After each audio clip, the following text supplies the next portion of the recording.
နက်မရတော့ဘူးဆိုတာနဲ့မိကွင်းကမုံပင်စိမ့်နှမျိုးစားနဲ့ထောင်းအရင်ညစ်တောက်ကြပါတနေ့3ချိန်2ရက်တောက်ပြီးရင်ပိုးသေးပြီးဝမ်းနဲ့ပါသွားပါမယ်လက်တွေ့အကျိုးရှိလို့ပါတဘာဝဆေးကပိုကောင်းပါတယ်မိကွင်းကမုံတိုင်းရင်းစေးအတုံးမိကွင်းကမုံကမြန်မာနိုင်ငံအနှံ့အပြားမှာပေါက်ရောက်ပါတယ်မိကွင်းကမုံကိုမြန်မာတိုင်းရင်းစေးအရကုသနိုင်တဲ့ဆေးနည်းများကတော့မိကွင်းကမုံအယိုးနှင့်အရွက်ကိုထူထောင်၍3ခွက်တစ်ခွက်တင်ကြိုချက်ပြီးရရှိသောအရည်ကိုတကြားအနှဲငယ်ခက်၍တောက်သောသွေးအံရောဂါပျောက်၏တစ်ချိန်လျင်ကျွေစွန်းတစုံခန့်ဖြင့်တစ်နေ့3ချိန်တောက်ပါနားပြည်ယောဂဖြစ်ပါကအရွက်ကိုမိခင်ပြီးနားတွင်သို့အရည်ညစ်ထည့်ပေးပါကပျောက်ကင်း၏မိကွင်းကမုံအရွက်အနှဲငယ်ကိုတုပ်စားခြင်းတိုးစားခြင်းတို့ဖြင့်ဝမ်းကိုက်ယောဂပျောက်၏သွေးဝမ်းသွားလျင်မိကွင်းကမုံအရွက်ကိုအရည်ညစ်၍ကျွေစွန်းတစုံခန့်တောက်ပေးခြင်းဖြင့်ပျောက်ကင်း၏မီးလောင်အပူလောင်ခြင်းဖြစ်ပါကမိကွင်းကမုံအရွက်နှုကိုတကြားနှဲငယ်နှင့်ရောပြီးထူထောင်ကြိတ်ချီ၍လိမ့်ပေးရ၏မိကွင်းကမုံကိုထောင်း၍ရသောအရည်နှင့်တကြားအနှဲငယ်ရောပြီးဇွန်းသေးတစုံခန့်တစ်နေ့3ချိန်တောက်သောတလိပ်ကက်ချောင်းဆိုးယောဂပျောက်၏တစ်လိပ်ကောင်းအတွင်းလိပ်အပြင်လိပ်သမားများအတွက်မိကွင်းကမုံအရွက်9ရွက်ကိုတကြားအနှဲငယ်တံပရာတစ်စိတ်စားတင်ထည့်ပြီး3ခွက်တစ်ခွက်ပြုတ်ကျတောက်ခြင်းဖြင့်လိပ်ကောင်းယောဂတတပျောက်ကင်းကြောင်းတွဲဖက်ရန်ကခရုဖင်ရှိခွန်အားဆန်ဆေးရည်ဖြင့်သွေးကလိမ့်ပေးရပါမည်နှစ်ခေါင်းပေါ်မှပေါက်ထခြင်းကိုမိကွင်းကမုံကိုထောင်း၍တတုရည်ဖြင့်ခေါင်းလျှော်ပါကဘောင်းမထဟုဆို၍ခေါင်းလျှော်သည်လည်းရှိသည်ဘောင်းမထတော့ဟုဆိုသည်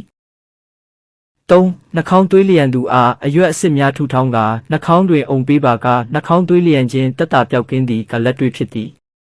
4သွေးကင်ဆာယောဂငွေကုန်ကြေးကြမခံနိုင်ပဲအနောက်တိုင်းဆေးဖြင့်ကုသရန်အခက်ခဲရှိသူတို့အရွက်နှင့်ပင်စီကိုကြေညက်အောင်ထောင်းပြီးထမင်းစားစိုးတစုံမြအရည်ရယူက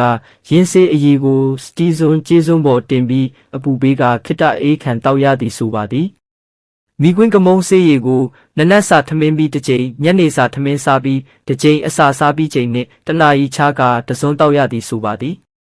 ထို့သောတပတ်လျင်3ရက်တလခန့်တောက်သုံးပေးခြင်းဖြင့်သွေးကင်ဆာတဖြည်းဖြည်းပျောက်ကင်းတက်တာသွားစေသည်ဟုမျိုးပါသည်5စီးချိုနှင့်စီးကြောက်မိကွင်းကမုံ9ရွက်တံပရာသည့်တစ်စိတ်စားနှဲငယ်ဖြင့်နေ့စဉ်3ခွက်တစ်ခွက်ပြုတ်ကျတောက်ပေးပါကစီးချိုနှင့်စီးကြောက်ယောဂတိတာစွာတက်တာပျောက်ကင်းခွင့်ရပါသည်မိကွင်းဆေးရည်အယောင်မှာပန်းရောင်ခရမ်းဖတ်သူတန်းပါသည်ကိုယ်တိုင်လည်းလက်တွေ့တောက်သုံးပါသည်6မကြသေးမီကပင်တင်နန်းတက်ရောက်နေသောမိတ်ဆွေတဦးနားကိုက်သည်ဆို၍အရွက်ကိုရေစင်အောင်ဆေးပြီးနားအတွင်းသို့တတုရည်စိမ့်ညစ်ထည့်ပေးရအမှန်ပင်ပျောက်ကင်းသွားပါသည်နားကိုက်နားရည်ယူကအရွက်ရည်ကိုညှိ၍နားအတွင်းအဆက်ချရသည်9ဝမ်းကိုက်ခြင်း